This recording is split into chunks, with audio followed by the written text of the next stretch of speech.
The dark money history behind the creation of the Federal Reserve. When you look at your life today, what do you see? Do you see rising costs that eat away at your paycheck, a housing market that seems designed to keep you out, and a national debt number so large it has become functionally meaningless? We all live inside this financial reality, a world where the currency in your pocket seems to lose its buying power year after year. Most people assume this is just the inevitable backdrop of modern life, a natural economic cycle. But that assumption is a profound and costly mistake.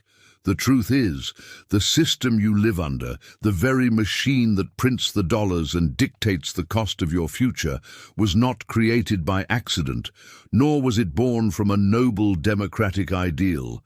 It was born from secrecy, crisis, and the strategic calculation of the most powerful financial titans in American history. If you do not understand the roots of the Federal Reserve, you cannot possibly understand why your money is draining away today. This is not just history. This is the operating manual for the economy that controls your life. You need to know how the lock was installed. To grasp the dark money history of the Federal Reserve, you have to rewind to an era that modern America has largely forgotten, the age of the bank panics. Before 1913, the United States operated under a fragmented and chaotic banking system. It was a world of boom and bust, where local banks issued their own currencies and major financial crises erupted with terrifying regularity. Unlike modern times, there was no central mechanism to inject liquidity, no single body to stabilize the whole. When economic fears spread, people rushed to their banks, demanding their deposits in gold or silver. This was called a bank run, and it was a death sentence for any institution. These crises weren't just economic inconveniences, they were existential threats to the stability of the entire nation, wiping out ordinary families overnight. The public was desperate for a solution. They needed stability. But who was truly in control during these panics? It wasn't the government. It was the financial titans, men whose names still echo through the halls of power. J.P. Morgan, John D. Rockefeller, the powerful interests of Wall Street. They were the unofficial central bank, the ultimate arbiters of the U.S. economy. And no event exposed this private power more clearly than the Panic of 1907. This was the pivotal moment, the crisis that served as the perfect justification for a permanent, centralized solution. The panic began after a failed attempt to corner the stock of United Copper Company. Trust evaporated. Banks started failing in New York. The crisis threatened to spread across the entire continent. The U.S. Treasury was helpless, their gold reserves insufficient to stem the tide of fear. In the midst of this chaos, one man stepped forward, John Pierpont Morgan. Operating from his legendary library on 36th Street, J.P. Morgan effectively took control of the entire U.S. financial system. He locked the presidents of the major trust companies and banks in his office. He reviewed their books. He dictated who would be saved and who would be allowed to fail. He personally orchestrated the rescue of the Trust Company of America, forced the liquidation of others, and even compelled the sale of Tennessee Coal, Iron and Railroad Company to U.S. Steel to calm the markets. This entire operation was a private affair, an unprecedented display of concentrated, unelected power. Morgan, a private citizen, had saved the nation's financial system. This act of salvation, however, came with a profound and terrifying lesson for the financial elite. Their power was too exposed. They had to use their own money and their own names to solve a systemic problem. They realized that if they could privatize the profits of stability while socializing the risk and the cost, they would achieve ultimate, enduring power. The Panic of 1907 was the symptom, but the cure they would prescribe was a permanent central bank, one that would use the government's authority to enforce their control. The public saw a hero. The financiers saw an opportunity to institutionalize their power, forever removing the burden of having to bail out the system themselves. The creation of the Federal Reserve began not as a rescue for the people, but as a mechanism for the elite to protect their own fortunes from the cyclical chaos they themselves often caused. The next step had to be taken in absolute silence. The true genesis of the Federal Reserve did not take place in the halls of Congress or in a public forum. It was a plot conceived in absolute secrecy, designed to bypass public scrutiny and democratic debate.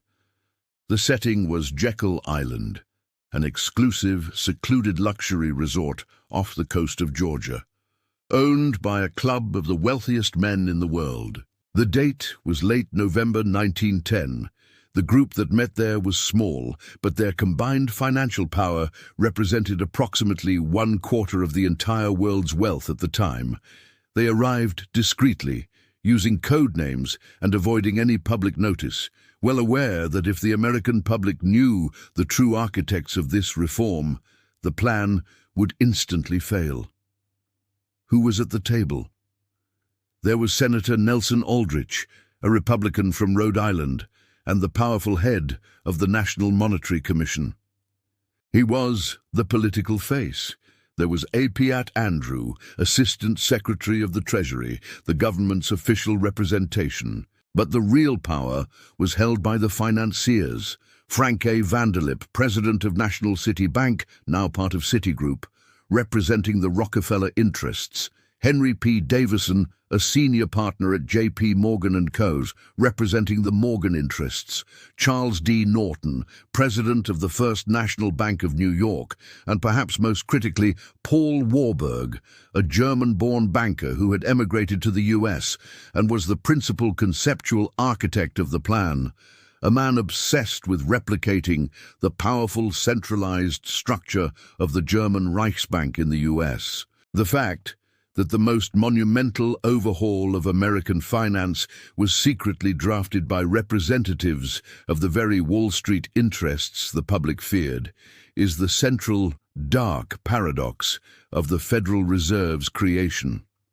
For 9 days, these men meticulously drafted a blueprint for a new national banking system. Their design had to achieve several crucial, non-negotiable goals for the financial elite. First, it had to provide a system that could mobilize the nation's banking reserves in a crisis.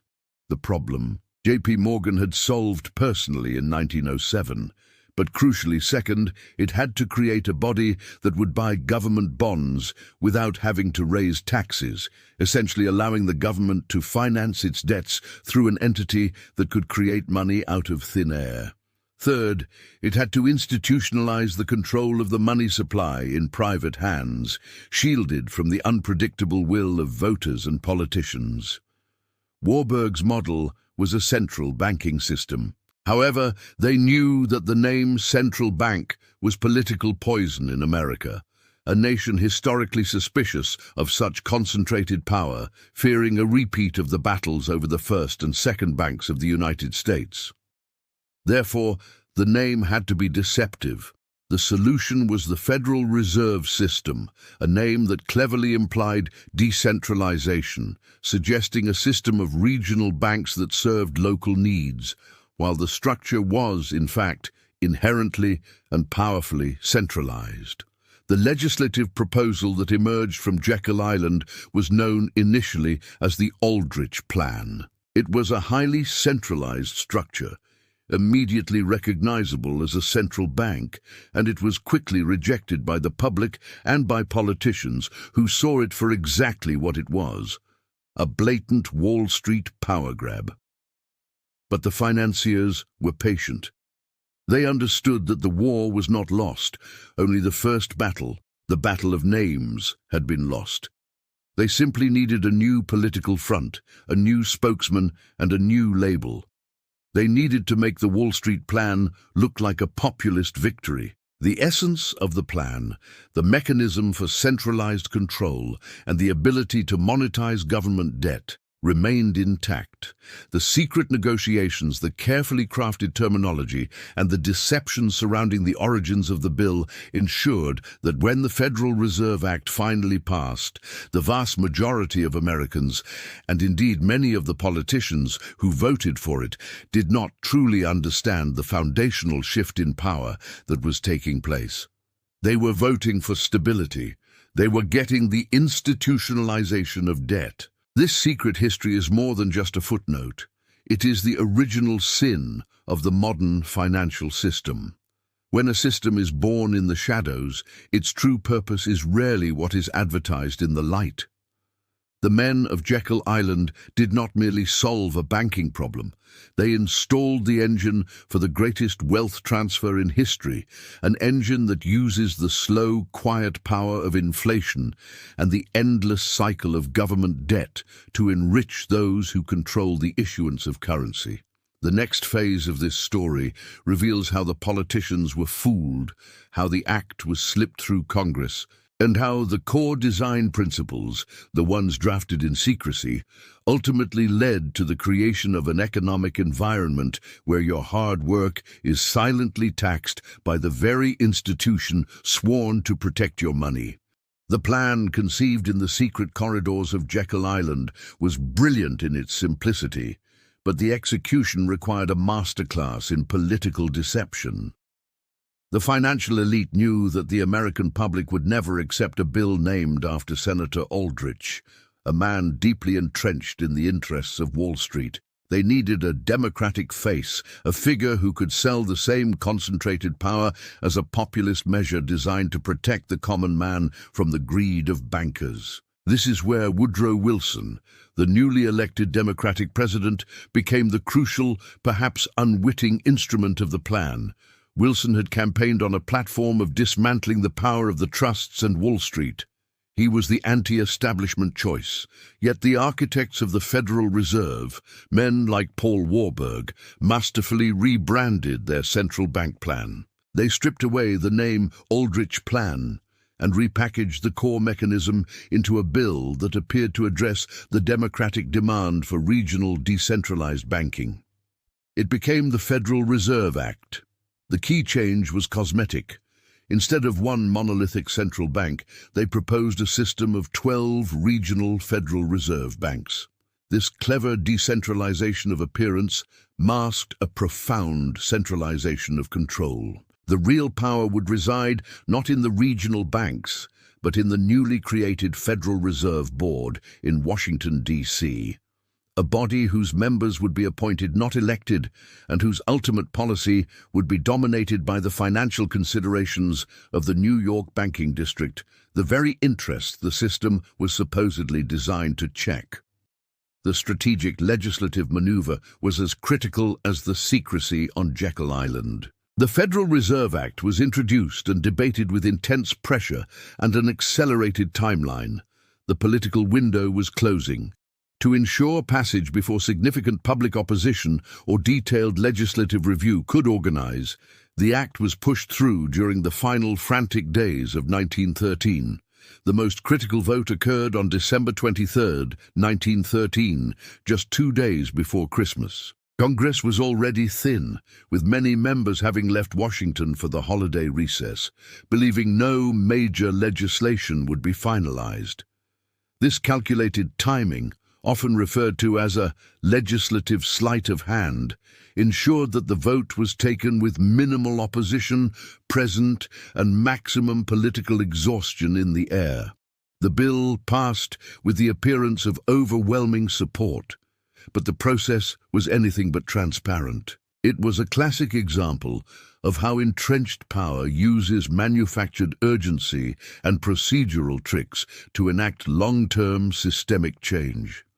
When President Wilson signed the act into law that evening, he enshrined a power far greater than he, or the vast majority of the American people, understood.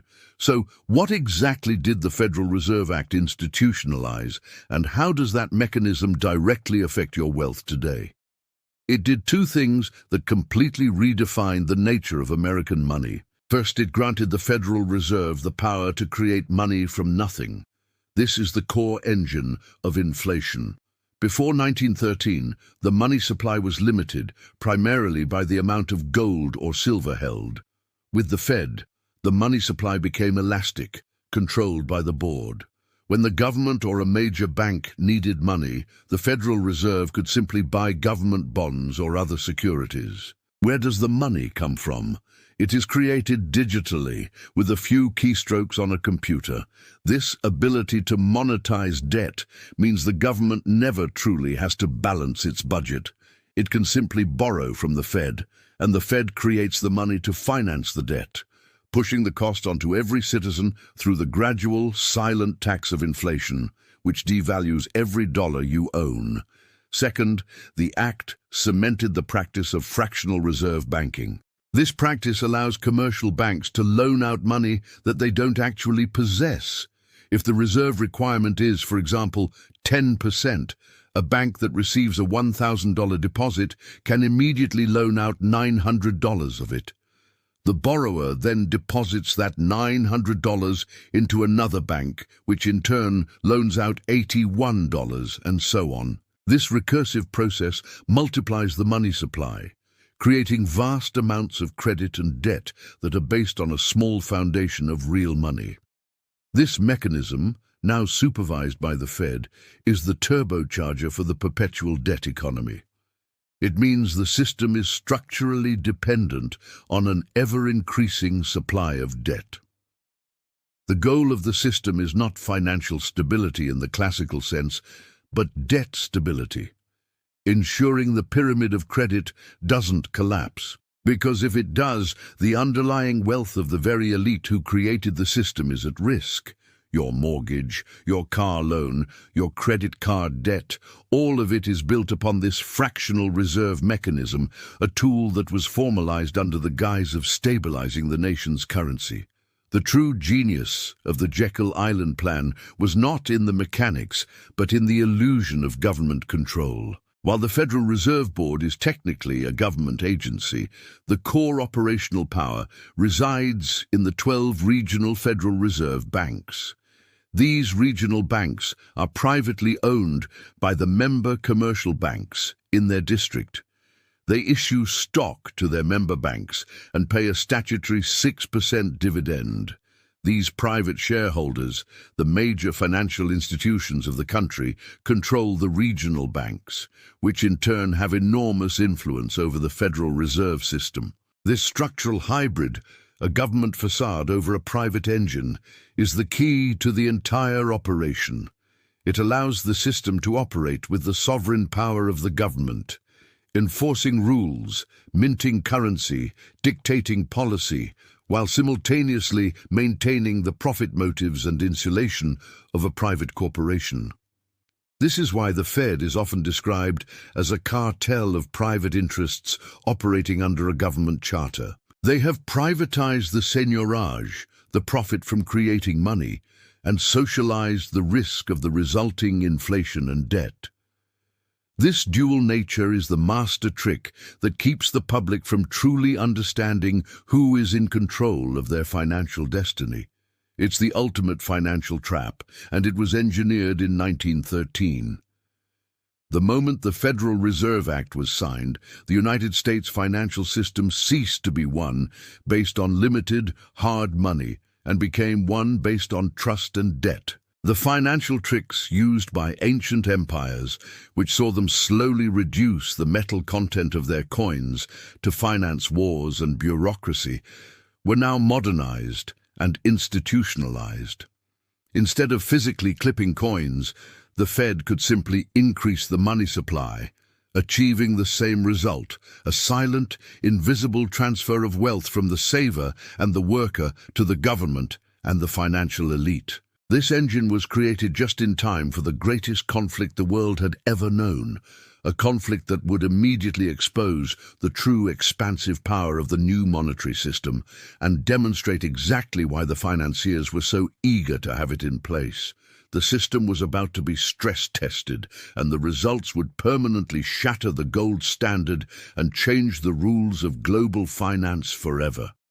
The century of consequences, the era we are still living inside, was about to begin. The Federal Reserve was created under the pretense of preventing bank panics, but its first major test revealed its true, expansive purpose: financing the massive, otherwise unaffordable, debts of the state. Less than a year after the act was signed, the world erupted into World War I. This conflict demanded money on a scale never before imagined. Before the Fed, the US government would have been forced to fund such a war either through massive, unpopular taxes or by desperately raising money through bonds bought by a public with limited savings. The new Federal Reserve changed everything.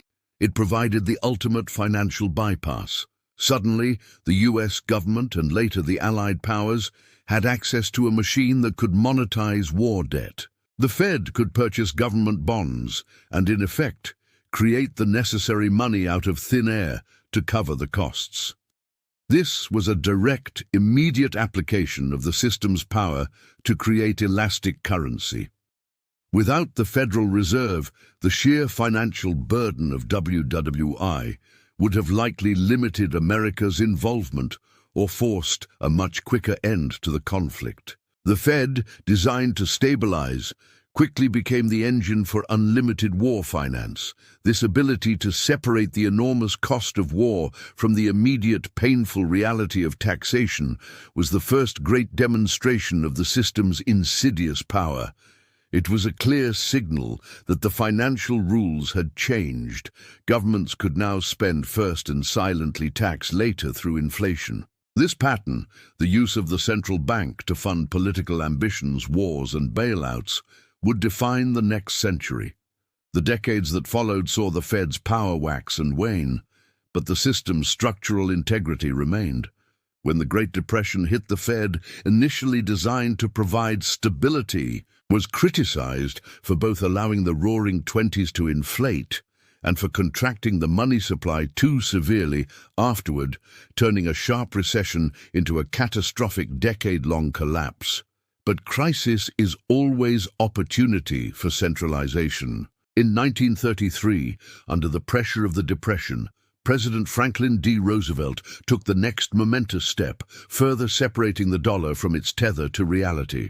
He issued Executive Order 6102, which effectively outlawed the private ownership of gold by U.S. citizens, forcing them to sell their gold to the Federal Reserve at a set price. This act was justified as a measure to relieve the economic emergency, but in reality it was a massive wealth confiscation and a crucial step toward freeing the Fed from the constraints of the gold standard, giving it even greater control over the money supply. The final, irreversible act of divorce occurred in 1971.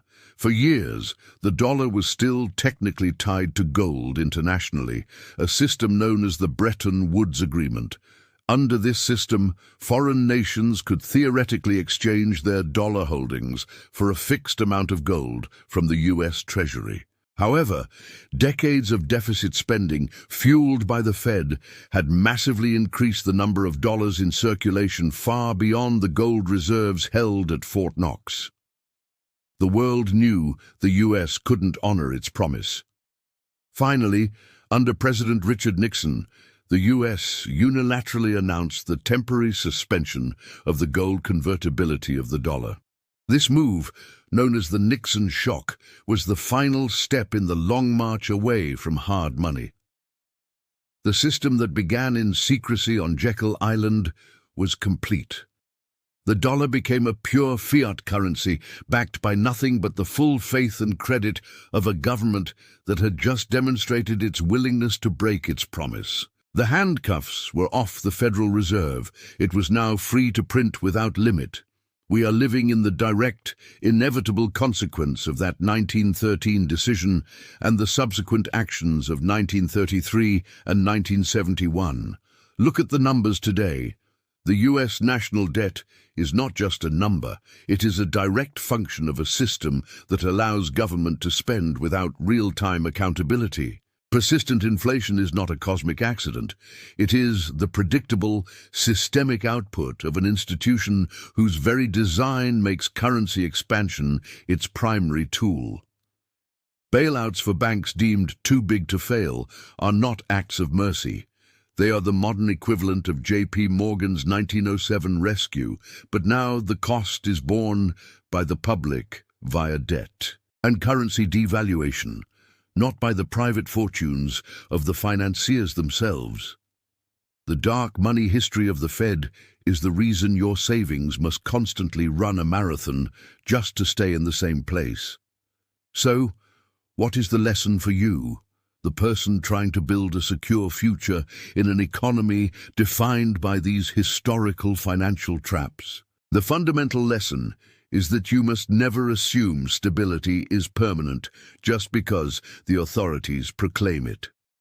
The system, as designed in 1913, exists to protect itself, the government, and the financial institutions that own it, not you.